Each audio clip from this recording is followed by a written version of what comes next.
देख भैया एगो मुक्तक बा, जे जैसन रहेला दूसरों के वैसने बुझेला। काहे कि आन्हर का सब लोग आन्हरे सूझेला। इहो एगो साक्षात कारण बुझाता ये निमन से बाउर आ बाउर से निमन जूझेला।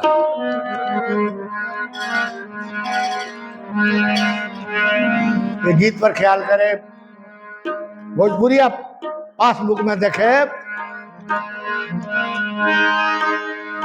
हे भगवान बचाई अब तो का बाबा की हो।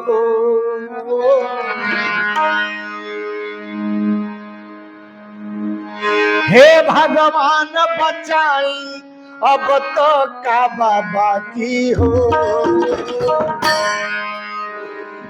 जकरा इज्जत नहीं खे दूसरा के इज्जत करा, जकरा इज्जत नहीं खे दूसरा के इज्जत करा।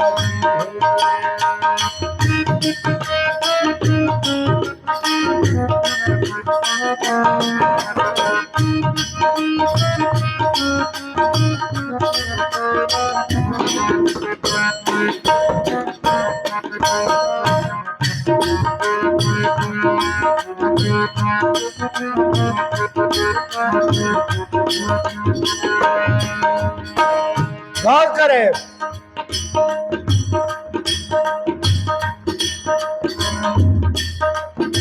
दूसरा का माई के जेही अपन माई बनौले बा, दूसरा का भाई के जेही अपन माई बनौले बा, दूसरा का माई के जेही अपन माई बनौले बा, दूसरा बहिन का रक्षा खातिर खुद रक्षा बनौले बा, दूसरा बहिन का रक्षा खातिर खुद रक्षा बनौले। साच बात बाऊ भाई तू नजर न ताकी हो, साच बात बाऊ भाई तू नजर न ताकी हो। जकरा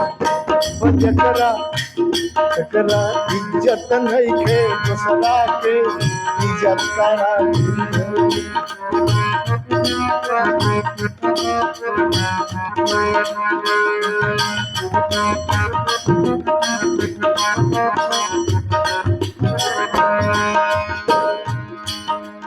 लेकिन ऐसा समाज बा,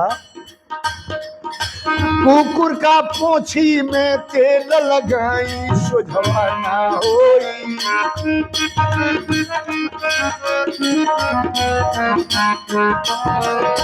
कुकुर का पोछी में तेल लगाई सोझवा ना होई। बुद्धिमान से संगत कोई को बुझवा ना होई।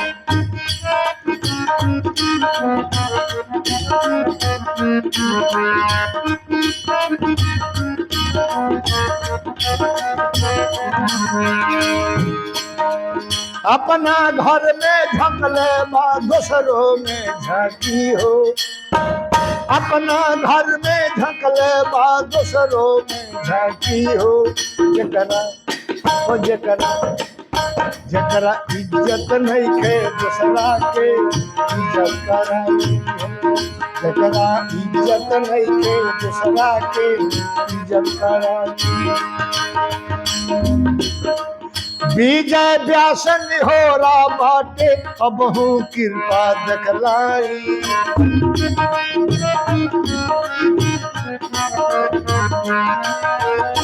विजय व्यासन हो रहा बाटे अबहू कृपा देखलाई।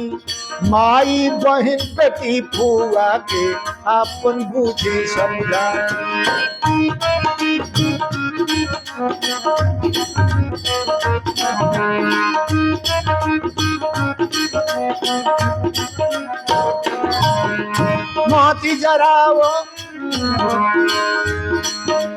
मोती जरावो संस्कृति के करो न राखी हो, मोती जरावो संस्कृति के करो न राखी हो।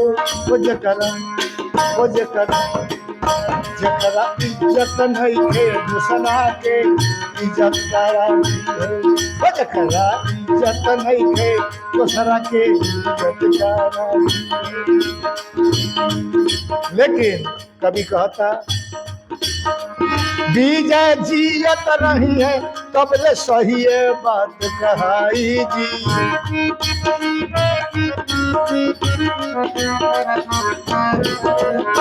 विजय जियत नहीं है तब ले सही है बात कहाई जी। व्यास लोग का गलती पर तो कुछ ना कुछ लिखाई।